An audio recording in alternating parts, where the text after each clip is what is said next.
All right, ladies and gentlemen, that was Donald Trump, victorious tonight in the state of Florida, victorious tonight in the state of Illinois, in the state of North Carolina.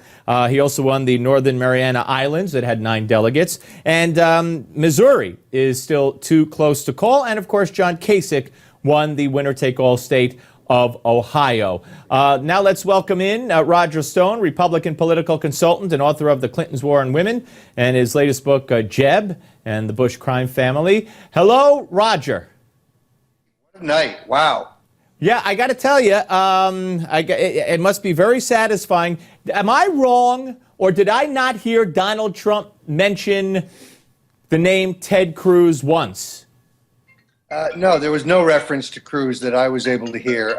Look, this was his best speech yet. This is Trump NATO, and he made a very key point, which is after spending $40 million, with Trump spending very little on ads, he's taken on and beaten the establishment. It appears to me, at least so far, that he has a sweep tonight. I see that he's won 3 states. It appears to me that he will win 4.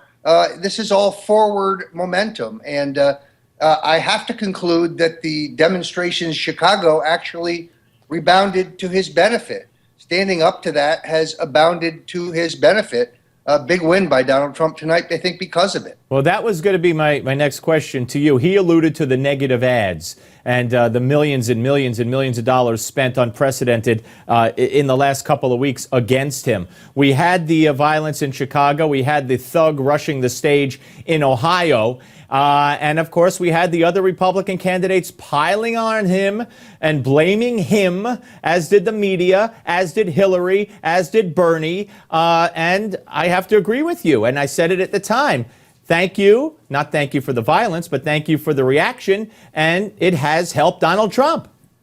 Yeah, sadly, of course, I think this had little to do with Bernie. As I said the other day, this is a false flag operation. This is Rahm Emanuel, a Clinton supporter, MoveOn.org, Clinton supporters, George Soros, Clinton supporters, David Brock, Jonathan Lewis of the Progressive Insurance fortune.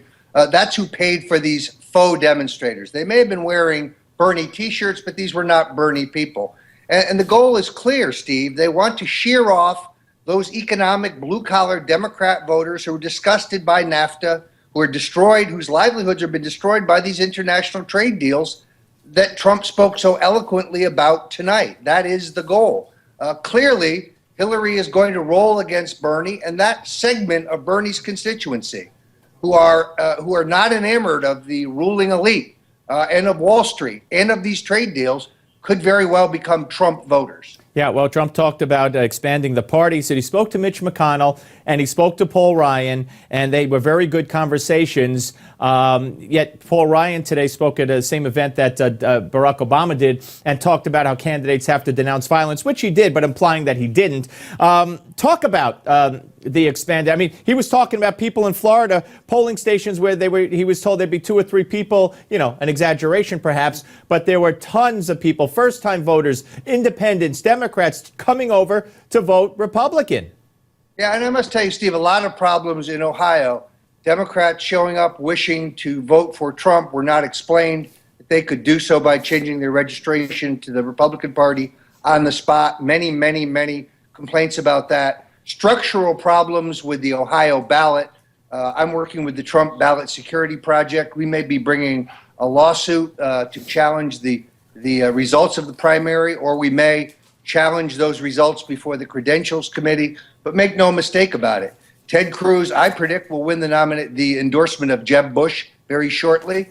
John Kasich not going to give up after a win in his home state, even though I think that ballot is tainted. I still don't believe the establishment is ready to roll over and concede that Donald Trump is going to win this nomination. And the call of the rules of the convention are very troubling.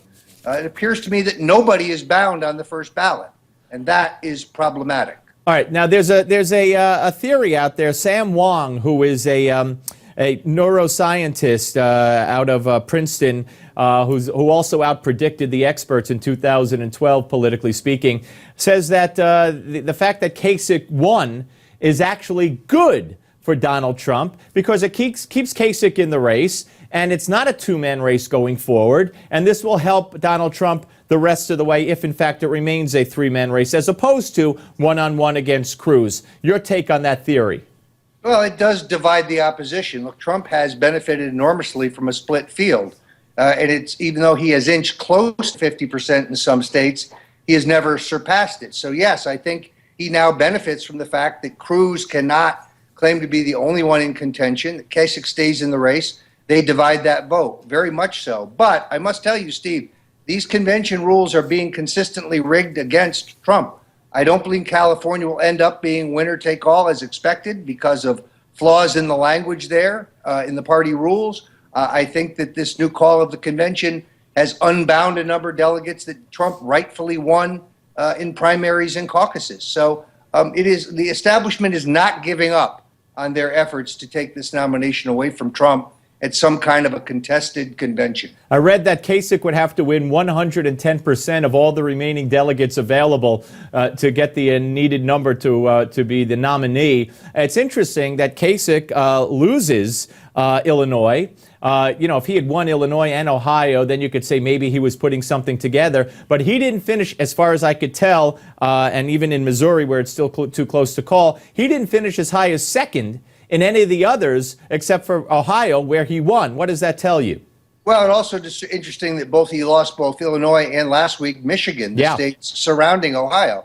It leads me to believe that the structure of the Ohio ballot, which is going to be challenged in court, is a legitimate issue. Look, the Republican machine in Ohio is very, very adept at both early vote and piling up a majority of absentee ballots. They do this extremely well. It's probably the best oiled Republican machine in the country.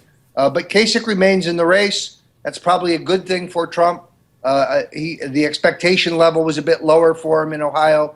He ran very strongly, but it appears to me Kasich has won. Perhaps a tainted victory, but he has won. Let me let you hear something Marco Rubio said as he did congratulate Trump, and he said this.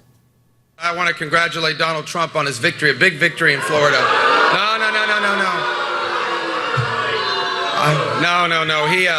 No, guys, we live in a republic, and our voters make these decisions, and we respect that very much, and it was a big win. All right, what I was hoping to hear was that he said that it's not to be, this isn't meant to be for him this time around. What do you think the future? Donald Trump said that he has a very great future, politically speaking, I would imagine, because that's what he does. What would you say the political future? You're a Florida guy. What is the future for Marco Rubio as best you can tell? Well, first of all, I think Marco Rubio deserves enormous credit for getting in the arena and going into the battle of ideas. And he's worked very hard. He had his moments in this campaign, and I think he suspended his campaign today graciously. And his comments lauding Trump's victory were gracious.